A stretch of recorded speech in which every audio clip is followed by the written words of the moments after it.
نبدأ. بسم الله الرحمن الرحيم. طلاب ثالثة ثانوي، مسائل مقالية في الإحصاء.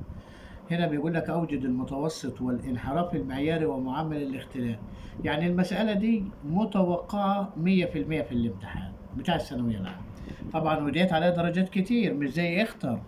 طيب هنا بنعمل ايه؟ بنعمل جدول تاني، مديك س ر ودالة س ر، وخلي بالك معلومة، القيم اللي هي بتاعت دالة س ر ديت لازم يكون مجموعهم بتساوي الواحد الصحيح.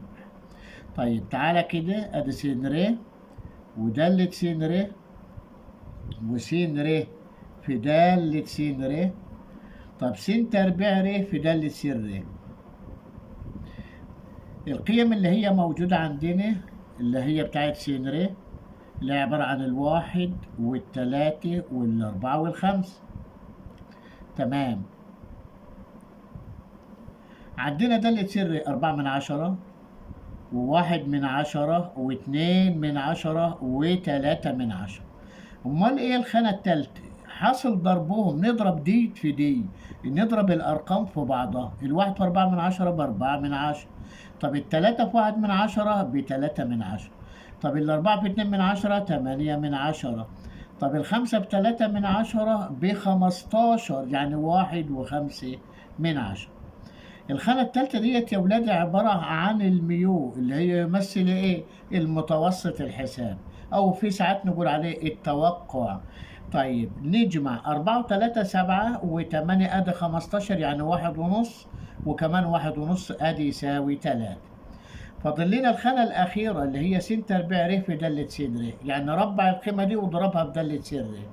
الواحد في واحد بواحد في 4/10 4/10.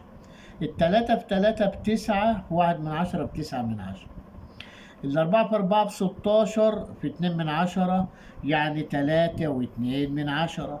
الخمسة بخمسة ب25. ال25 في 3/10 يعني 7.5. لما نيجي نجمع دول هيطلع 4 و9 13 15 20، صفر ومعانا 2 5 و7 12، يعني الإجابة بتاعتنا بتاعت ديت بتساوي 12. فاضل لنا إيه؟ التباين اللي هو السيجما تربيع اللي هو بتساوي. طب السيجما تربيع بتساوي إيه؟ قال لي إن هي بتساوي س تربيع ر في دالة س ر ناقص الميو تربيع. يعني بتساوي 12 يا ولادي ناقص التلاتة تربيع ب9، يعني ديت بتساوي 3. دي اسمها سيجما تربيع، دي اسمه التباين. طب ايه هو الانحراف المعياري؟ اللي هي السيجما بتساوي جذر 3. الانحراف المعياري السيجما بتساوي جذر العدد اللي طالع لنا دي. امال ايه بقى؟ يبقى احنا جبنا المتوسط والانحراف المعياري، فاضل لنا معامل الاختلاف. يبقى معامل الاختلاف اللي هو بيساوي سيجما على ميو في المية. السيجما اللي هي طلعت بتساوي كام؟ جذر 3، يعني تقريبا 1.7. يبقى 1.7 على الميو 3 في 100، يعني 170 على التلاتة.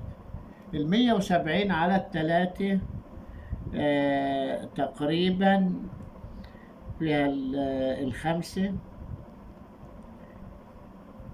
3 ب5 ب15، 20 على التلاتة فيها الستة، يبقى فيها ال56